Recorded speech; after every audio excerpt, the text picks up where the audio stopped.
Well, we're going to go for a little bit of a road trip, and I'm going to check out Fort Augustus and Fort Edmonton, or at least where they originally sat about 225 years ago. It's just northeast of Fort Saskatchewan. It should be a good drive, so let's head over. It is very windy out, so I hope you guys can hear me. I wasn't able to use my tripod, but I'm standing on the spot that overlooks where Fort Augustus was built in 1795 by Angus Shaw. Now, the Northwest Company was a very prominent company in the late 18th century and early 19th century, and it was the main competitor of the Hudson's Bay Company. So, when that fort was built, the Hudson's Bay Company, or specifically William Tomlinson, decided to build Edmonton House, just a stone's throw, or in their words, a musket shot away from the Northwest Company's fort. So these two forts sat here looking at each other for a very brief amount of time before they kind of used up all of the resources in the area, and they moved upriver to the location of where Edmonton is now today. Now, nothing actually exists of the fort anymore. It's long gone. It's been gone for over 200 years. But you can still kind of see the area where it was built and picture yourself in that area 200 years ago when there was really nothing here but indigenous settlements and a very few amount of settlers. Now, it's got a decent hill, so you probably should be in decent shape if you are going to walk this. I'm not in great shape, so I will see how I do coming back up.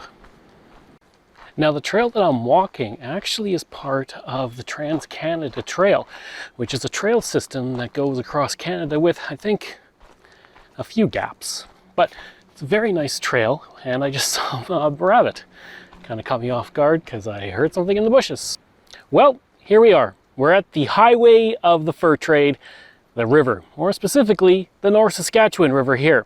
Now, the North Saskatchewan River was very important not only to the fur trade but for the indigenous people going back centuries and centuries, long before Europeans ever arrived. And that's why forts were built along this river, including Fort Augustus and Fort Edmonton. Now, they were only here for a short time, as I said, before they moved on to where Edmonton actually is now. This site is just to the northeast of Fort Saskatchewan, just outside of the city.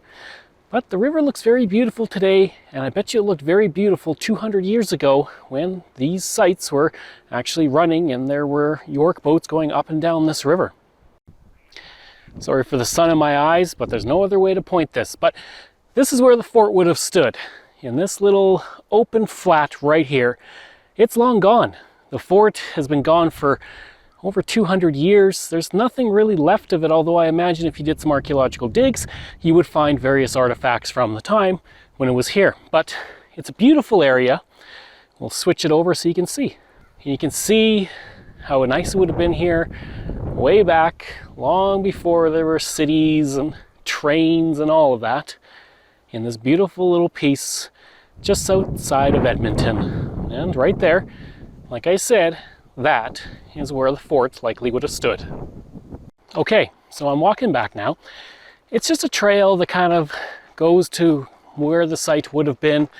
There's not a lot to it, but it's a nice little walk on a spring day like today.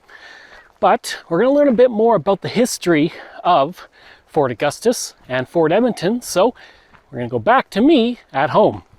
Fort Augustus was built by the Northwest Company at the confluence of the Sturgeon and Saskatchewan rivers near to present-day Fort Saskatchewan, Alberta. Soon after, the Hudson's Bay Company followed suit adjacent to the Northwest Company fort. Fort Edmonton was named for Edmonton, Middlesex, England, the home of the Lake family, who were an influential family in the Hudson's Bay Company. The abundant furs in the area also made it a perfect place to set up a fort in order to take advantage of the trading of the indigenous people of the area. Two other forts built by the XY Company and Ogilvy's were also built in the same area. The two main forts did extremely well in the area initially. In 1797, 12,512 beaver furs were traded at Fort Edmonton, for example. Unfortunately, the area was soon depleted, and by 1800, the volume of furs traded was much less. The forts were both abandoned in 1801 and moved 30 kilometers upstream to where Edmonton is now. Fort Edmonton would move a few more times, while Fort Augustus would disappear after the merger of the Northwest Company and the Hudson's Bay Company in 1821.